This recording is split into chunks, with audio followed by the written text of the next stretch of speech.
பிறகு இப்னு அப்பாஸ் ரலியல்லாஹு அன்ஹு அவர்கள் சொன்னார்கள், தனிப்பட்ட ஒருவருடைய சொந்த வீட்டிலே கை வைப்பதற்கு இந்த உமருக்கு என்ன அதிகாரம் இருக்கிறது என்று போய் நேரிலே சென்று கேட்டார்.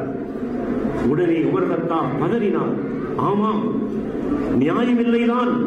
அடுத்தவருடைய வீட்டு கூரையை இடித்து தள்ளக்கூடிய அளவுக்கு இந்த ஹலீஃபாவிற்கு உரிமை இல்லைதான். இப்னு அப்பாஸ் அவர்களே, நான் உங்களிடத்திலே மன்னிப்பு கேட்டுக் கொள்கிறேன். என்னுடைய தவறுதான். உங்களுடைய அனுமதி இல்லாமல் இதை நான் செய்திருக்க கூடாது என்பதாக உமர் கத்தாப் ரலியல்லாஹு அன்ஹு அவர்கள் கூறினார். அதற்கு பிறகு என்ன நடந்தது தெரியுமா?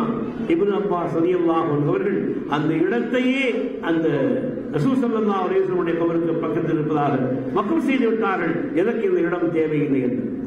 உரிமைகள் ஒரு இடத்திலே பேசப்படும், உரிமைகள் மீறல் என்பது வருத்தமாக எடுத்துக் கொள்ளப்படும். ஆனால் இருவருடைய மனதையும் பாருங்கள். நான் ஒரு ஹலீஃபா என்றிருந்தும் கூட அடுத்தவருடைய வீட்டு கூரை தண்ணீர் இங்கே விழுவதை தடுப்பதற்கு, அவருடைய உரிமை இல்லாமல் செய்வதற்கு எனக்கு உரிமை கிடையாது என்பதை ஹலீஃபா உணர்ந்தார்கள்.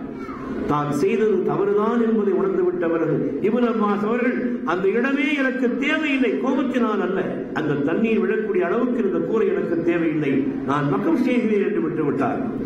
இந்த மாதிரி நியாயமான உணர்வுகளோடு தலைமைத்தளத்திலே வரக்கூடியவர்களும் அடுத்த நிலையிலே இருக்கக்கூடியவர்களும் சமுதாயத்துக்கு பாடுபட வேண்டும் என்ற இடத்திலே வருவார்களானால் நிச்சயமாக இந்த அமைப்பு வெற்றி பெறும் என்பதில் எனக்கு எந்த விதமான சந்தேகமும் இல்லை. ஜமீல் அவர்கள் படித்த அருமையான கவிதை என்னுடைய மனதை கவர்ந்தது. தெருக்களை பெருக்கணும், தெருவிளக்கு எரியணும், ஈக்கடும் கொசுக்களும் இல்லாமல் பண்ணணும். துபாயில இல்ல, நம்ம ஊர்ல தெருக்களை பெருக்கணும், தெரு விளக்கு எரியணும், ஈக்களும் கொசுக்களும் இல்லாமல் பண்ணணும். படிக்கவும் பயிலவும் போதனை செய்யவும் படிப்பின்றி போனாலோ தொழில் பயிற்றுவிக்கணும். இந்த நோக்கத்தில் இந்த அமைப்பினுடைய கொள்கையே இதுவாகத்தான் இருக்க வேண்டும். இவைகளுக்காக இந்த அதிராம்பட்டினத்தினுடைய ஒருங்கிணைப்பு குழு பாடுபட வேண்டும். மாற்று கருத்தற்ற மார்க்கம் போதிக்கணும், மஹல்லாக்களுக்கிடையே பாகுபாடு கிடையணும். மாற்று மதத்தவர்கள் நம்முடைய மஹல்லாவிலே இருக்கிறார்கள். புதுமுனைத்தரு ஷம்சுல் இஸ்லாம் சங்கம் மஹல்லாவிலே தான் ஆசாரிகள் எல்லாம் பத்தர்கள் எல்லாம் இருக்கக்கூடிய தெரு இருக்கிறது. அவர்களும் நம்முடைய மஹல்லாவாசிகள் தான். முஸ்லிம்கள் இந்துக்கள் என்ற வேறுபாடு வேண்டாம் என்பதற்காக இந்த கவிதை ஊற்றி இப்படி உருவெடுத்து வந்திருக்கிறது. மாற்று கருத்தற்ற மார்க்கம் போதிக்கணும், மஹல்லாக்களுக்கிடையிலே பாகுபாடு குறையணும். நீயும் நானும் வழக்கொழிந்து போகணும். நீ நான் என்கின்ற அது சிங்குலர். ஒருமையை பற்றியே பேசுகின்ற அந்த தன்மைகள் மாறி ஒருமைப்பாடுடைய தன்மைகள் வர வேண்டும். அப்படிப்பட்ட கொள்கையுடையதாக இந்த சங்கம் இருக்க வேண்டும். நீங்களும் நாங்களும் வாழ்க்கை என்றார்கள். நீ நான் என்றில்லாமல் நீங்கள் நாங்கள் என்று சொல்லக்கூடிய அந்த ஒருமைப்பாடு வளர வேண்டும். ஒற்றை சூரியன் உதிப்பதே உலகிற்கு கிழக்கு, ஊர்க்காரர்களின் அமீரக அமர்வாலும் அதிரைக்கு கிழக்கு. சூரியன் எழுவதனாலே சூரியன் உதிக்கின்ற இடத்திற்கு உலகுக்கு கிழக்கிலே உதிக்கிறது.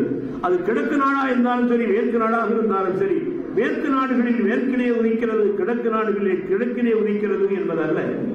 ஒற்றை சூரியன் உதிப்பதே உலகுக்கு கிழக்கு, ஊர்க்காரர்களின் அமீரக அமர்வால் அதிரைக்கு கிழக்கு. அமீரகத்திலே வாழுகின்ற அதிராம்பட்டினத்துக்காரர்களுடைய ஒருமைப்பாடு அதிராம்பட்டினத்தை கிழக்காக ஆக்கி இந்த சூரியனுடைய ஒளி அங்கே கிடைக்கப்பெற செய்ய வேண்டும். அதிரைக்காரர்களின் அமீரக கூட்டமைப்பு ஆழ வேறுபடணும். வளைகுடா கூட்டமைப்பென வளைந்து வியக்க வைக்கணும். வளைகுடாவிலே இருக்கக்கூடியவற்றை எல்லா ஒருங்கிணைப்புகளுக்கும் இது ஒரு தாய் போன்ற அமைப்புடையது என்று மற்றவர்கள் பார்த்து பெருமை பேச வேண்டும். அனைத்து தெருக்களும் அதிரையும் கருக்கள். அந்த தெரு இந்த தெரு, அவன் தாழ்ந்தவன் உயர்ந்தவன், அப்படி எல்லாம் தாழ்ந்தவன் உயர்ந்தவன் என்கிற என்னமோ தெருவை பத்தி மாத்திரமே சொல்லி நாம் வேறுபட்டு கிடக்கின்றோம். அதற்காக அருமையான சாட்டை இடையில் அனைத்து தெருக்களும் அதிரையின் கருக்கள், கருத்து சூழ் கொண்ட கண்ணியத்தின் ஒருத்தர். எல்லா தெருவிலையும் அறிவாளிகள் இருக்கிறார்கள். ஒவ்வொருடைய உள்ளத்திலேயும் கருத்து சூழ்கள் கொண்டிருக்கிறது. அது வடிவம் பெற வேண்டும். இத்தனை நாட்களாய் இங்குதான் இருந்தோம். கிட்டத்தட்ட அதாவது ஏர் கண்டிஷன் மாத்திரமல்ல, ஃபேன்களே கூட இல்லாத காலத்திலே தோணிகளிலே துபைக்கு வந்தவர்கள் ஊருக்காரர்கள் சில பேர் இருக்கிறார்கள். அவர்கள் ரிட்டையர்ட் ஆகி ஊருக்கு வந்து விட்டார்கள். இத்தனை நாட்களும் இங்குதான் இருந்தோம். இன்று போல் என்றுமே இணையாது மிக இழந்தோம்.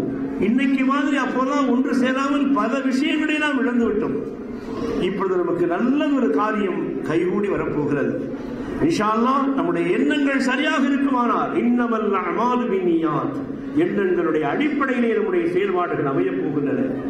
ஒற்றுமை இருந்தும் ஒழுகாது முயன்றோம். நம்மிடத்திலே பாதாசலாம் இருக்கிறோம், பேசுகிறோம், எல்லாம் முடிகிறோம். ஆனால் அந்த ஒற்றுமையை நமக்கு பேர தெரியவில்லை. ஒற்றுமை இருந்தும் ஒழுகாது முழன்றோம். ஒழுகும் குடிசை என ஊரே நினைத்தோம். நம்ம ஊட்ட பார்த்து என்ன ஓட்ட குடிசை எப்போது ஒழுகித்தான் இருக்கு, சரி பண்ண முடியாது என்றே நாம் நினைத்துக் கொண்டிருந்தோம். இங்கு இந்த இளைஞர்கள் இல்லாதிருந்தால் இன்னும் இழுத்திருக்கும் இணைப்பென்ற இன்பம். இங்கு இந்த இளைஞர்கள் இல்லாதிருந்தால் இன்னும் இழுத்திருக்கும் இணைப்பு என்ற இன்பம். இணைப்பு என்கின்ற ஒரு சுகம் இன்னும் நமக்கு கிடைக்காமல் எழுத்துக்கிட்டே போகும். ஏதோ ஒரு நல்ல நாள், இந்த நல்ல நாளிலே நாம் ஒன்று சேர்ந்திருக்கின்றோம்.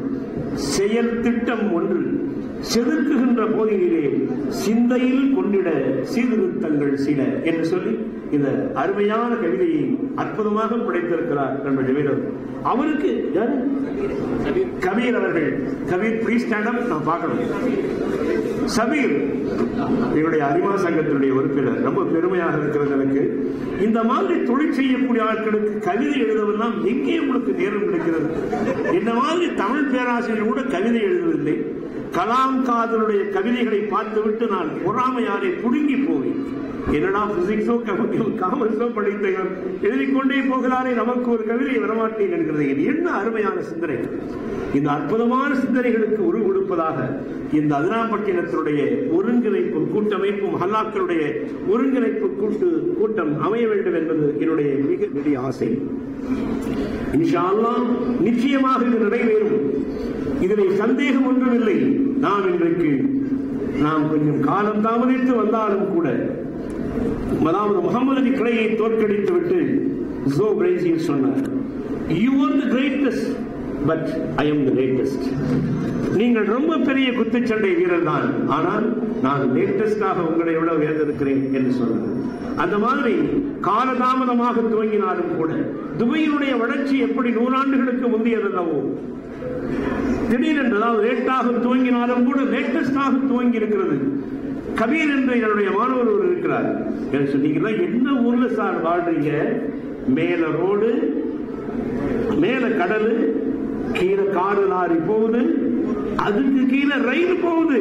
எங்க ஊர்ல இப்ப 4 நாளைக்கு முன்னாடி நானும் ஒரு ஹோட்டல் சாப்பிட்டு சொன்னார் கபீர், இங்க அவர் இல்லை, ஊரில் இருக்கிறார், வந்து பாக்குறப்பா என்று நான் சொல்லிக் கொண்டிருந்தேன். அல்லாஹ் தஆலா துஆவை ஏற்றுக்கொண்டாரே என்னவோ தெரியவில்லை. இந்த வளர்ச்சிகளை எல்லாம் பெறாத பல நாடுகள் இருக்கிற பொழுது துபாய் இந்த வளர்ச்சியை குறைந்த ஆண்டுகளிலே அற்புதமாக பெற்றுவிட்டது. இவ்வளவு அநேகமாக நான் நினைக்கிறேன் துபாய்க்கு ஒரு 40 ஆண்டுகளுக்கு முந்தைய வரலாறு, அதனாப்பட்ட வரலாறு இருக்கும் என்று நான் நினைக்கிறேன். நண்பர் அப்பாஸ், அதற்கு மேலே கபூர் போன்றவர்கள் எல்லாம் ஆதி காலத்திலே துபாய்க்கு வந்து கொண்டவர். ஏர் கண்டிஷன் மிஷினே பார்க்காம கிட்டத்தட்ட இது கூட இல்லாமல் வேன் கூட இல்லாத அறைகளிலே அடைவிட்டு கிடந்த வாழ்க்கையை நடத்தியவர்கள். அவர்கள் தான் வந்து 40 ஆண்டுகளுக்கு மேலாகிவிட்டது. 40 ஆண்டுகளை கடந்து வந்துவிட்ட பிறகு இந்த நாளிலே இப்படி ஒரு ஒற்றுமை உதயம் நம்மிடத்திலே ஏற்பட்டிருக்கிறது. இன்ஷா அல்லாஹ் அல்லாஹ் தஆலா இதற்கு ஒரு மிகப்பெரிய வெற்றியை தர வேண்டும் என்று நான் இறைவனிடத்திலே பிரார்த்திக்கிறேன். நம்முடைய ஆண்களும் சரி பெண்களும் சரி ஒற்றுமையாக இருந்தால் பலமா இல்லையா என்பதை பற்றி நீங்கள் சொல்லுங்கள். ஒற்றுமையாக இருந்தால் எனக்கு நஷ்டம்தான் என்று சொல்லக்கூடியவர் யாராவது ஒருவர் அறிவுபூர்வமாக கைதூக்குங்கள். அவர் வந்து என்னுடைய கருத்தை சொல்லலாம். அதிராம்பட்டினத்துக்காரர்கள் அத்தனை பேரும் ஒற்றுமையாக இருந்தால் இன்னென்ன வகையிலே நஷ்டம் ஏற்படும் சார் என்று சொல்லக்கூடியது வேலைக்கு வரலாம். ஒருவனாலும் தூக்க முடியாது. ஒன்றுபட்டால் உண்டு வாழ்வு. ஒற்றுமையை நீங்களில் அனைவருக்கும் தாழ்வு என்று சொல்லக்கூடிய நிலை நம்முடைய மனதிலே வர வேண்டும். இன்ஷா அல்லாஹ் இன்று ஒன்றுபட்டிருக்கக்கூடிய இந்த நிகழ்வு வாராவாரம் முடியாவிட்டாலும் கூட மாதமாவது நடைபெற வேண்டும். நல்ல சிந்தனைகளை நிறைய அல்ல, 10-20 வேண்டாம், 2-3 அவ்வளவுதான். அந்த ஆப்ஜெக்டை நிறைவேற்றக்கூடிய ஒரு வாய்ப்பினை நீங்கள் உருவாக்க வேண்டும் என்று உங்களை கேட்டுக்கொண்டு இந்த அருமையான வாய்ப்பினை எனக்கு ஏற்படுத்தி தந்து எனக்கு அறிமுகமான இந்த நூற்றுக்கணக்கான மாணவர்கள், என்னுடைய மாணவர்கள் இங்கே இருக்கிறேன், உறவினர்கள் பல பேர் இருக்கிறார்கள். தனித்தனியாக அழைத்து நான் நன்றி சொல்வதற்கு விரும்பவில்லை. ஏனென்றால் இது ஒருங்கிணைப்பு குழு. அந்த மஹல்லா கூட்டமைப்புக்கு நான் நன்றி சொல்வேன்.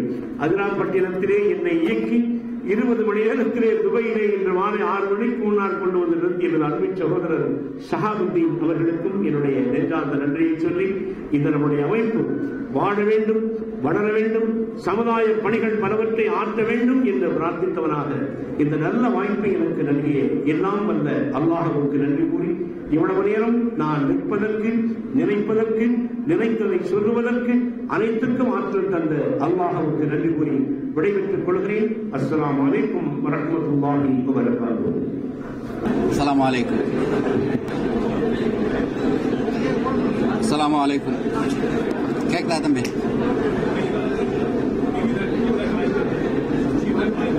இதற்கு அடுத்தபடியாக தம்பி ஜமாலுத்தீன் அவர்கள் கூட்டமைப்பின் துவக்கமும் நோக்கமும் என்ற தலைப்பிலே பேச இருக்கிறார்கள்.